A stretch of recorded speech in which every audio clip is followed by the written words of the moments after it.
आश्विन की विजयादशमी को राम रावण का वध कर 20 दिन बाद अयोध्या लौटते हैं।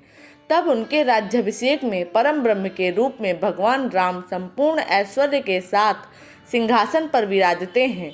अवध झूम उठता है, घर घर दीप प्रज्वलित होते हैं और यह आनंद दीपावली के रूप में भारत की संस्कृति में रच बस जाता है। अपवादों के कारण राम सीता को निर्वासित करते हैं। तब राम ब्रह्म हत्या के पश्चाताप कर दोष मुक्त करने हेतु गुरु वशिष्ठ से कहते हैं। तब गुरु वशिष्ठ कहते हैं, सीता के बिना यज्ञ पूरा नहीं हो सकेगा, और वे सीता को जंगल से लाने की बात करते हैं। तब मर्यादा पुरुषोत्तम राम का स्वाभिमान उन्हें सीता को लाने से रोकता है। तब यज्ञ की पूर्ति हेतु स्वर्ण की सीता बनवाकर यज्ञ संपादित करते हैं। स्वर्ण से बनी सीता की प्रतिमा से प्राण प्रतिष्ठा के पश्चात यज्ञ पूर्ण होता है। कहा जाता है, स्वर्ण प्रतिमा भगवान से प्रार्थना करती है कि आपका कार्य हो गया है, अब आप मुझे पत्नी का सम्मान देकर राजमहल में रहने की इजाज़त दें।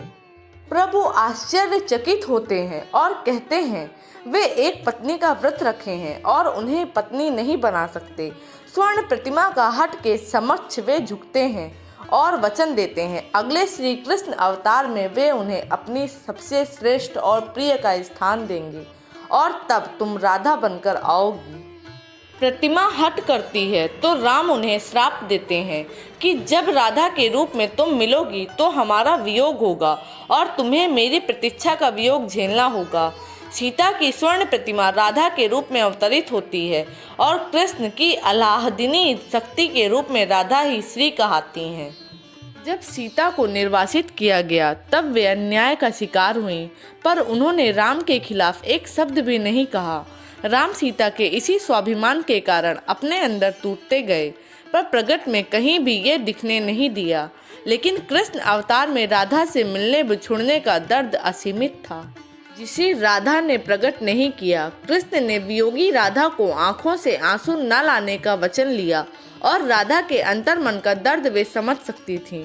तभी वे कृष्ण की प्रतीक्षा में रोज अनगिनत दीप जलाकर अपनी स्वर्ण देह को गलाकर मिट्टी बन गईं। उधर कृष्ण भी राधा से अलग होने के बाद दोबारा नहीं मिल सके।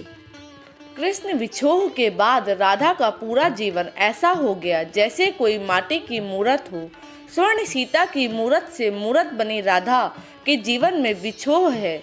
इस विछोह को जन्म जन्मांतर से विदा करने के लिए राधा मिट्टी की ग्वालिन के रूप में अपने देह पर दिए जलाकर अपने प्रिय की प्रतीक्षा में खड़ी हैं। यह ग्वालिनी अदृश्य रूप में चैतन्य शक्तियां हैं, श्री जगदम्बा सीता की और श्री राधा की।